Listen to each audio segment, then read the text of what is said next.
Eh bien, rebonjour et bienvenue toujours sur l'espace dédié au site mécaniqueuniverselle.net, le fameux site qui insiste pour essayer de démontrer à tout va que l'humanité évolue progressivement vers son ultime perfection. La sagesse, la paix universelle, l'amour du prochain, la fraternité, bref, tout, tout ce qu'on peut imaginer de, d'une humanité qui a atteint son niveau de perfection. Donc la fin des nationalismes, le passage à l'universalisme, un fonctionnement universel. Donc évidemment, ça demandera encore quelques siècles d'évolution, mais nous arrivons vers la fin de cette évolution, vers nous commençons à entrevoir cette possibilité de la perfection, de cette finalité en fait, parce que nous avons construit par exemple toutes les structures pour fonctionner universellement, avec l'ONU, l'UNESCO, l'OMS, l'OMC, bref, enfin toutes ces formes-là.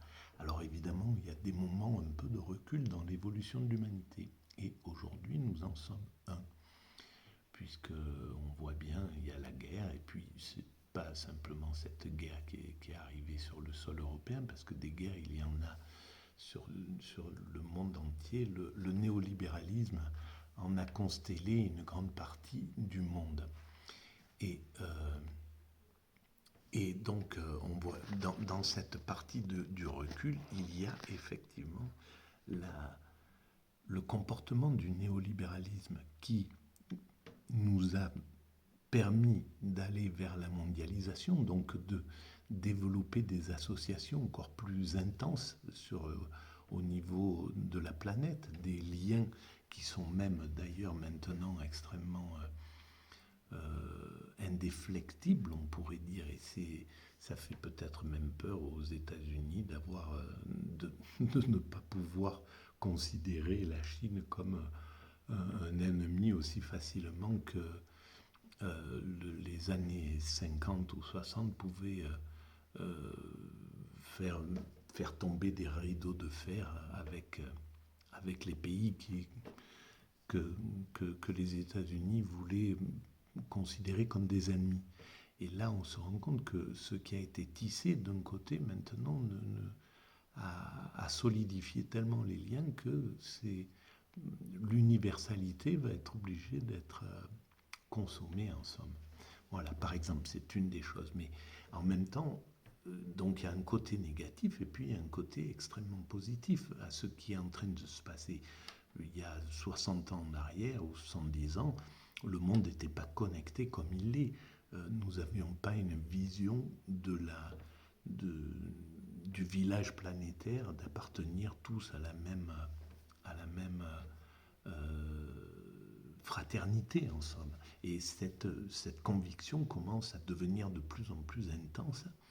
Il y a tout un tas de choses qui évoluent, la façon dont les enfants considèrent les, l'écologie, les autres, la nature, les autres espèces, etc. Et on sent bien qu'il y a toute cette énergie qui est en route. Et maintenant, voilà, on va vers cette ultime perfection, sauf que ça prend du temps. L'évolution, on ne peut pas véritablement la mesurer parce que ça va prendre peut-être un siècle, 2 siècles pour vraiment prendre la mesure de ce qui est en train de se réaliser. Et donc, évidemment, nous ne serons plus là. Alors, comme d'habitude, j'utilise pour démontrer un petit peu ces théories des livres qui me tombent dans les mains, en fait, parce que c'est ça, c'est le hasard, et j'ai envie de le faire de plus en plus, cette chose, même encore plus rapidement. Quand j'étais dans la peinture, je voulais accélérer le processus de Picasso qui avait des périodes, voilà, des périodes, la période bleue, rose, etc.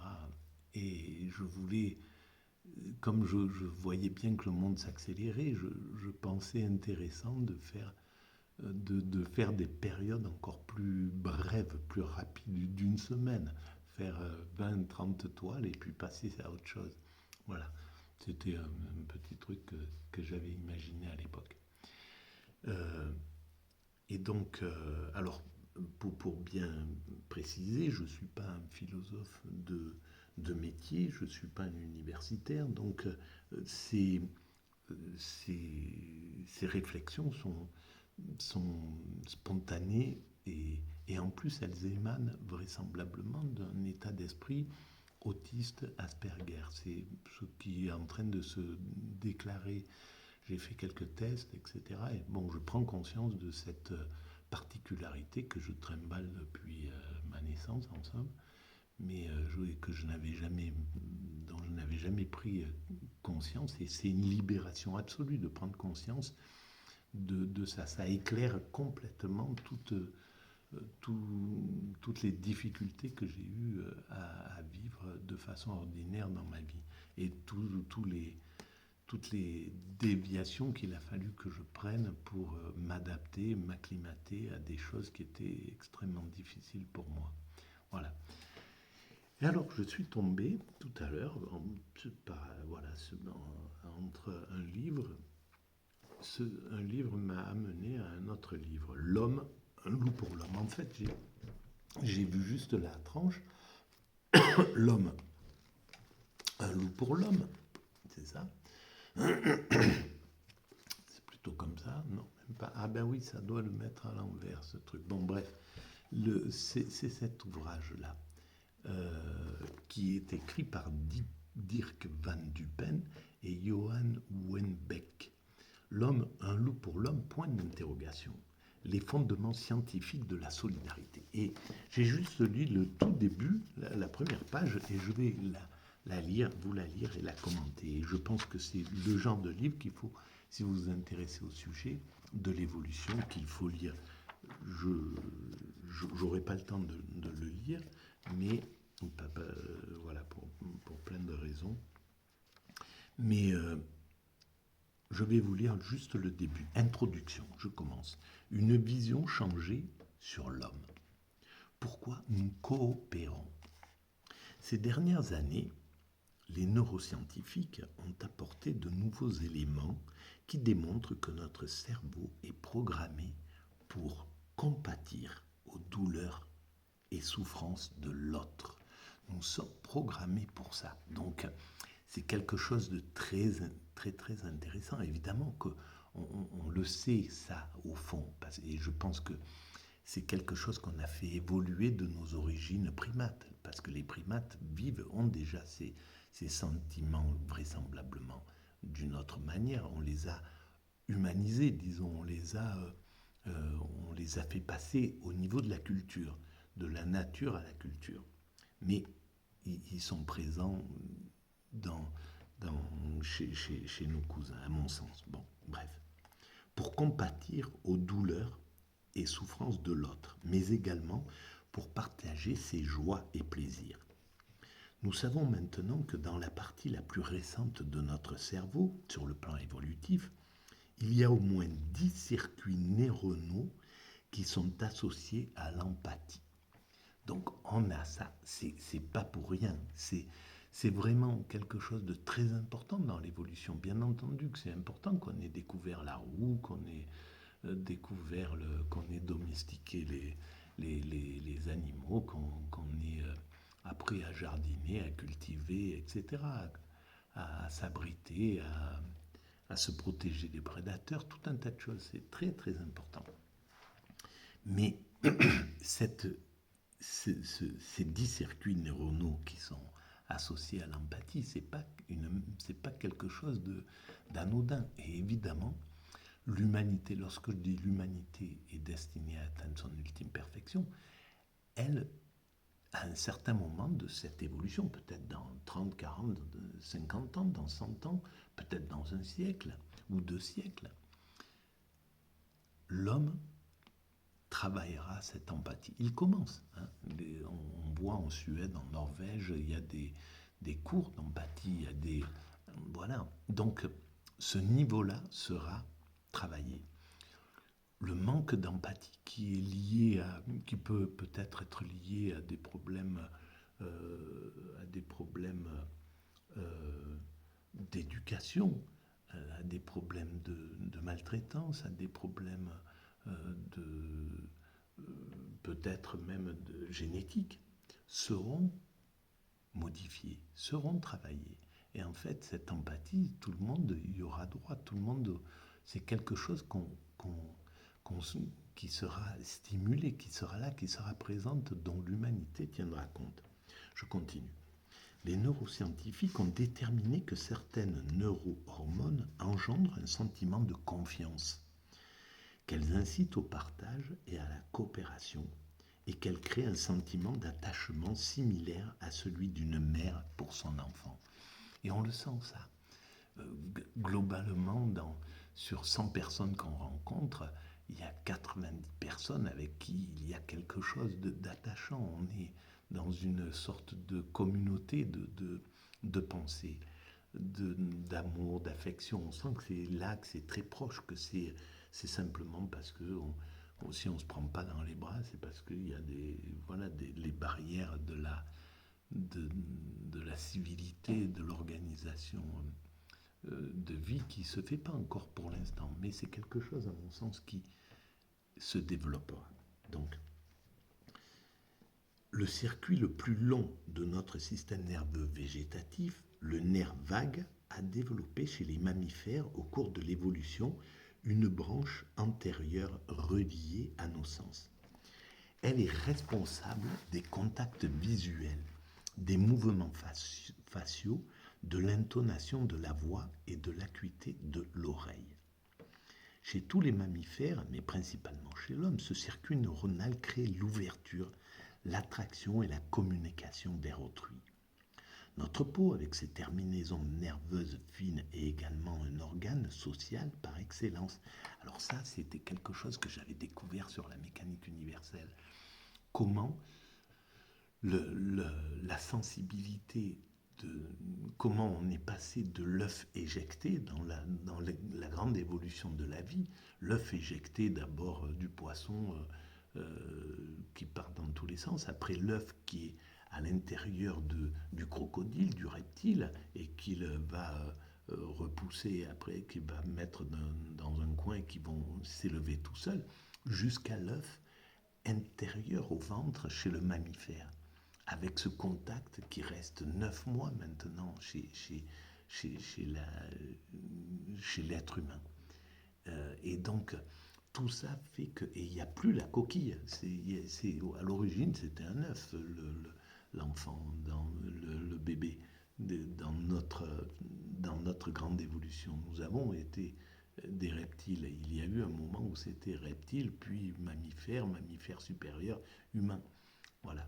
Et donc, ce contact va vers ça. Et du reptile à la peau humaine, il y a une grande différence dans le contact physique, etc.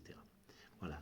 Et j'avais déterminé cette chose-là, j'avais découvert ça sur la mécanique universelle. Donc je continue. Toucher, caresser, embrasser, sentir, une tape dans le dos, câliner ou une simple poignée de main sont tous des signes d'interaction sociale. Voilà. Alors, les psychologues expérimentaux ont ces dernières années également prouvé qu'il existe une tendance spontanée chez nos enfants à aider les autres sans qu'il y ait la promesse d'une récompense. Voilà, quelque chose de... Là, tous les sociologues, on est en train de découvrir réellement le fond de ce que nous sommes. Et alors imaginez 100 ans de cette évolution, ce que sera l'humanité en 2120 ou en 2220. Même les bébés reconnaissent spontanément la gentillesse ou la méchanceté. Donc il y a quelque chose. Et c'est clair que l'homme parviendra à faire que l'homme ne sera plus un loup pour l'homme.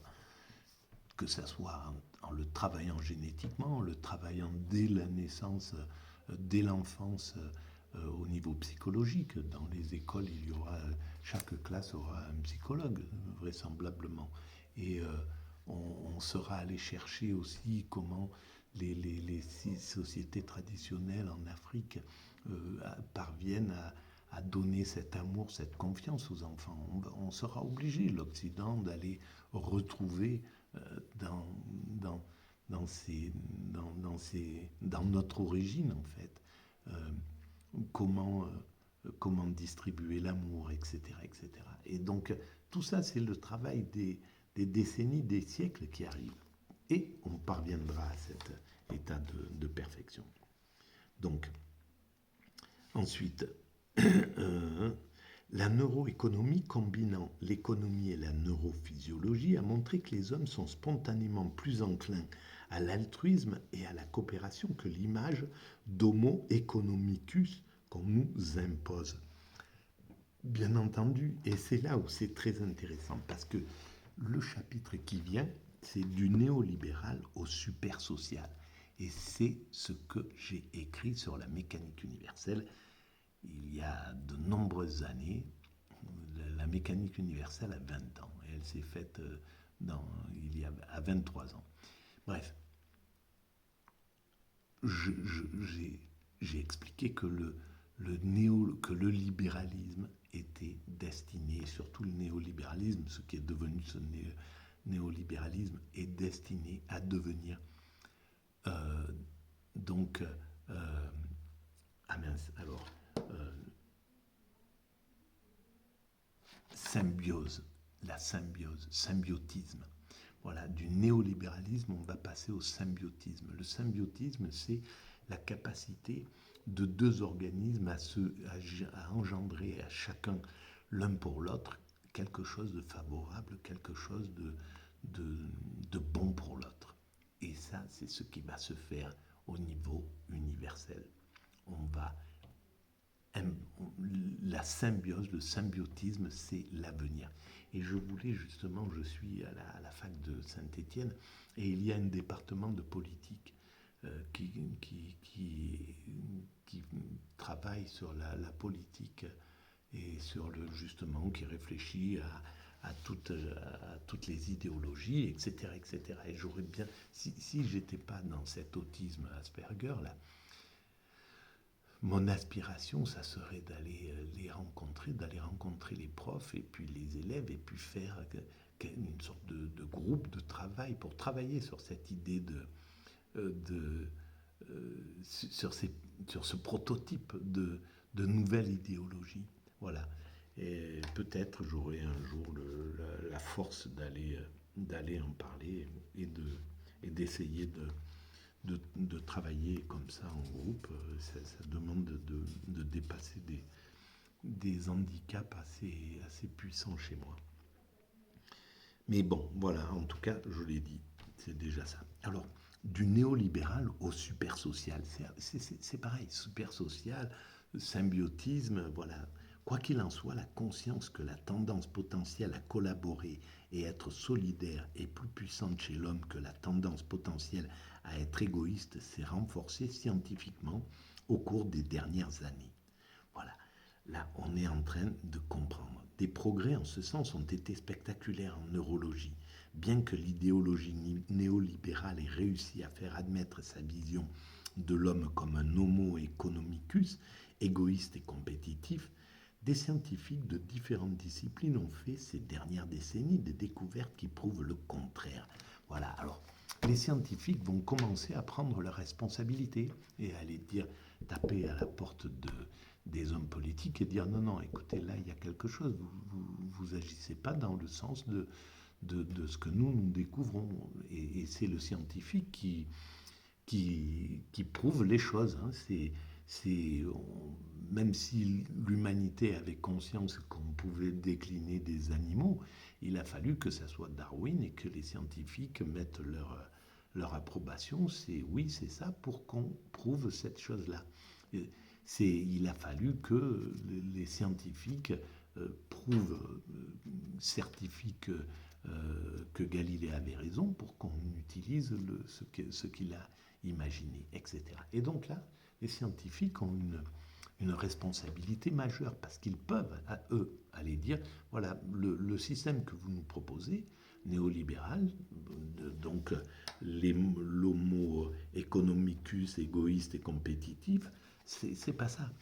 Vous allez à l'encontre de la nature humaine. La nature humaine est faite pour autre chose. Donc on vous demande de rectifier, tout simplement. Donc vous débrouillez, vous quittez la scène là et vous faites passer du néolibéralisme à un libéralisme éthique, etc., qui peut nous amener progressivement au super social, comme ils disent, ou au symbiotisme. Voilà. Bref, à bon entendeur, salut. Et ben voilà, je vais arrêter là pour cette... Et c'est ça qui est extraordinaire. Si je pouvais être enfermé dans cette bibliothèque, qu'on me mette un petit lit dans un coin, là, et je travaillerai nuit et jour, je prendrai un livre à chaque fois, et puis je trouverai quelque chose à dire à partir de celui-ci pour en faire quelque chose d'intéressant. Voilà, si vous trouvez que c'est intéressant, je vais arrêter là pour cet ouvrage. Si vous trouvez que c'est intéressant, je vous engage à... ben tiens, voilà, on va voir ma tête. Je vous engage à mettre un pouce, un petit pouce. Ça fait avancer les choses. À vous abonner si vous ne l'êtes pas. Et puis à mettre un petit commentaire si vous avez envie. À faire des propositions si vous avez envie. Des critiques, c'est très important aussi. Il n'y a aucun problème. J'ai aucun... comment on dit, enfin, c'est quelque chose que j'admets tout à fait et j'ai pas de, ça me choque pas, au contraire. Et puis, voilà. Donc, merci de votre écoute.